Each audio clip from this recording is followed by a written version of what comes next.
Banjir Kabupaten Bandung yang terjadi Sabtu lalu tak hanya berdampak pada rumah penduduk, tapi juga pada pertokoan di sepanjang Jalan Dayakolot. Akibatnya para pedagang mengalami kerugian karena tidak bisa berjualan.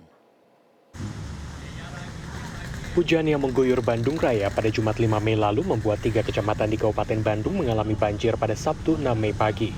3 kecamatan itu adalah Bale Endah, Bojong Soang, dan Dayakolot. Ketinggian banjir bervariasi mulai dari 20 hingga 100 cm.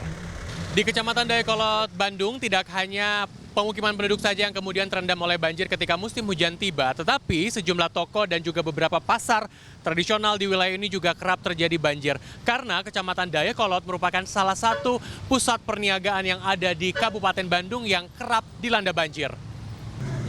Lani, pedagang emas di kawasan Dayakolot ini adalah salah satu pengusaha yang kebanjiran. Senin pagi, ia bersama karyawannya bahu-membahu membersihkan lumpur dan sisa genangan air di toko yang sudah buka selama 40 tahun di kawasan ini. Menurutnya, butuh waktu seharian untuk membuat tokonya bisa bersih dari lumpur dan genangan banjir. Pada Sabtu lalu, ketinggian air di tokonya ini mencapai 50 cm.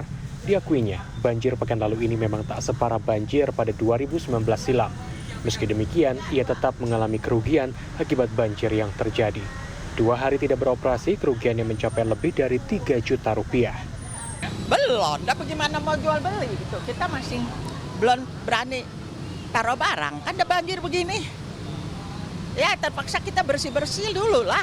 Kalau nggak dibersihin bagaimana? Parah dong, nanti berapa hari lengket begitu lumpur. Dan siapa yang mau beli juga, karena kondisinya masih kayak gini atau gimana? Ya iyalah tuh, banjirnya sampai kemana-mana, coba lihat tuh. Hah? Kemarin apalagi parah. Di titik lain, Bahrudin, seorang pedagang sepatu juga sibuk membereskan dagangannya usai banjir.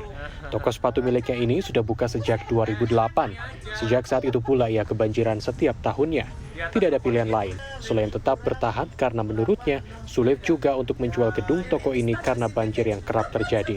Harga gedung yang ditawar pun relatif murah.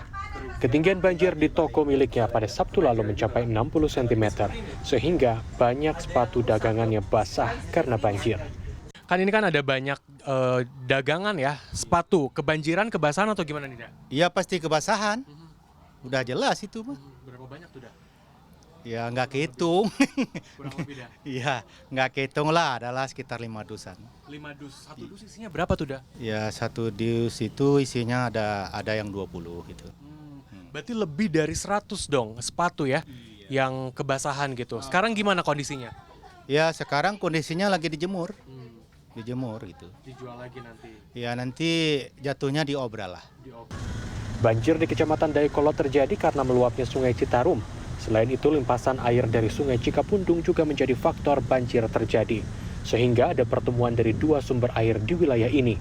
Hal itu disampaikan Dinas Pekerjaan Umum dan Tata Ruang Kabupaten Bandung saat melakukan peninjauan pada Senin siang. Sebetulnya sudah ada folder, BW sudah membuat Cipali 2, ya kan? Nah rupanya ini harus ada pengaktifan kembali saluran yang nanti dengan mekanisme di rumah pompa disedot, ya tidak langsung ke Citarum. Karena Citarum sendiri sudah tinggi mukaan banjirnya kan. Nanti di sana, nah ini kami sudah komunikasi. Pertama tadi bagaimana mengoptimalkan ya rumah pompa di Cipali 2. Kemudian juga bagaimana kita mengaktifkan kembali saluran yang dulu tertutup dengan kajian tentunya.